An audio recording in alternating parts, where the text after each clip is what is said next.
ఆ రోజు బాహుబలితో పాటు దీన్ని కూడా వేసేస్తే పని అయిపోయింది. సేవలు చేయలేక చచ్చిపోతున్నాను. ఇదే బంది దీనికి మళ్ళీ ఒక కూలోడు. ముగ్గులేత నేను మాయిస్మిత్ ఎంత బకెట్ నిండా బిస్లరీ వాటర్ తెచ్చా తల్లి. Thank you Kattappa. నా జీతం అంతా నీ మెయింటెనెన్స్లకే తగలెట్టేస్తున్నా తల్లి. తప్పించి ట్రైన్ ఎక్కిస్తా. కొంతలకెళ్ళి కొంచెమే అప్పు తీర్చి తల్లి. No I can't come. ఈ బట్టతల బానిస బతుకో బతికేనా తల్లి. సాయంత్రం వరకు శివగామికి సేవ చేయాలి. ఆ భద్రుడికి బల్లి ఎలా తెప్పాలో రుద్దాలి. బర్రెకి బల్లాలకి మధ్య నా బట్ట నలిగిపోవాలి. కాసేపు కునికేద్దాం అంటే నువ్వు కాల్ చేసి నీళ్ళతో నిమ్మకాయ అంటే తేవాలి. నా కొడుకు కొండెక్కుతున్నాడు కట్టప్ప.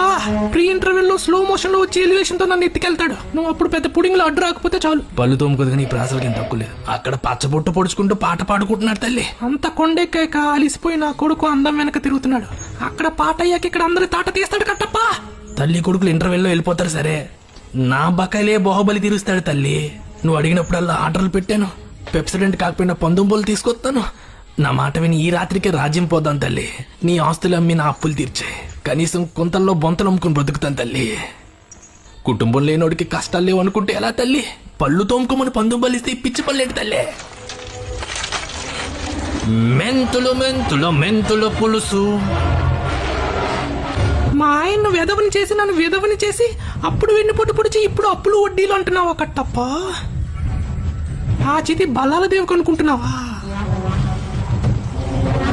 అది నీకోసమే కట్టప్ప. నా కొడుకు వచ్చాక ఫస్ట్ కొరువు పెట్టేది నీకే. You black sheep.